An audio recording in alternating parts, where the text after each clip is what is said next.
I'm with Larry Uleberry and Kelsey. We're at Dining Out, the Rare Steak Championship going down right now. And I probably don't need these sunglasses because there's a storm behind us right now. But Larry Uleberry, Kelsey's with us from Aspen Ridge. Well, what is your official title? Because it's with Aspen Ridge, right? It is Aspen Ridge Natural Angus Beef, and I'm the marketing manager for that brand, which sits under JBS USA Beef. Now, so everybody that's participating in this event is using the same beef from the same cow?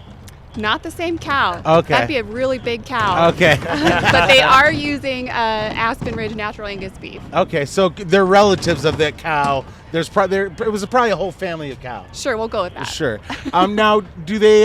Is everybody getting the same cuts of beef, or do they? Everybody specializes? What's the process? Yeah, so we work really closely with the Dining Out crew and our partners at Cisco and Buckhead. And the chefs that are participants or competitors here at Rare, we select or have a variety of cuts that they can select from brisket to tenderloin to flank steak, kind of whatever they want to do to create their magic. They make their order, and then you drop off the meat. Now, is there a timeline of when you have to drop off the meat? How does that work? Yeah, so we age the meat for a few days ahead of the event to optimize flavor and tenderness.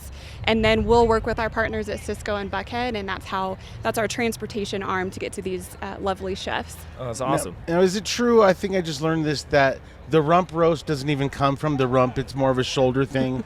Is that true?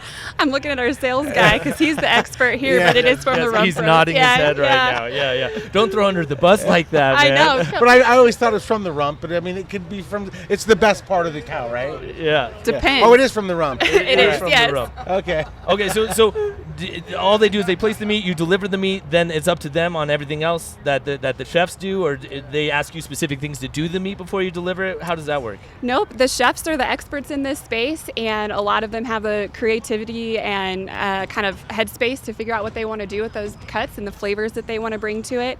Aspen Ridge is an exceptional eating experience just by itself. You can come and taste the beef at our tent. We're just doing a little salt and pepper. We have a slew of pitmaster experts over there and Old Hickory, and so you can kind of try it neat, if you will, over there, and then you can hit everybody else's tents and taste the chef's magic. Does everybody get the meat at the same time? Do they get it in advance so they can marinate it and stuff? They do. Buckhead and Cisco actually white glove deliver the classic white Aspen Ridge box to each of these chefs' locations. Oh, nice. Very excited. This is like one of those events that right now isn't anything, but once everybody starts cooking, it's everything. It's the smell. It's pretty good. Yeah, it is. Yeah, what's your favorite cut of meat? Like, do you have a favorite steakhouse and a favorite cut of meat? I don't know if I have a favorite steakhouse because, I mean, it's steak. Yeah.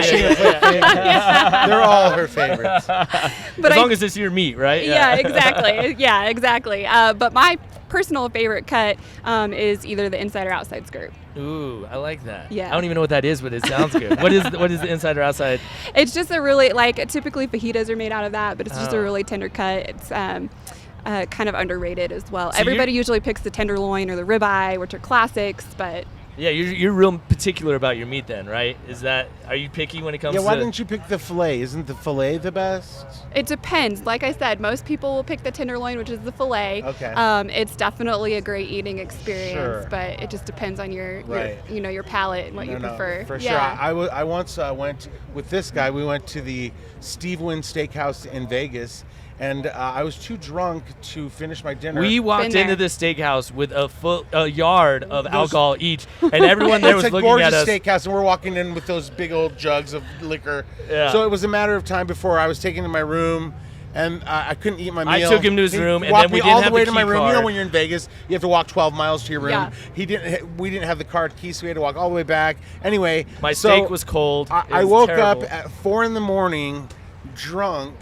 And I look over and I see my filet in a to-go container sitting on the table, and I opened it up, and it ate like cake. It was so good. It was one of the best fillets I ever had. Room temperature. I loved it. Well, it's lightning right now, so we got to get in there before the storm hits. We're excited to try the meat over there. Yeah. Thank you for all you did, because without you, there really would be no Dining Out Rare event, because you provide the meat for everything. So. Well, it's a pleasure to partner with Dining Out and the Cisco crew. Safeway Albertsons is also part of this event.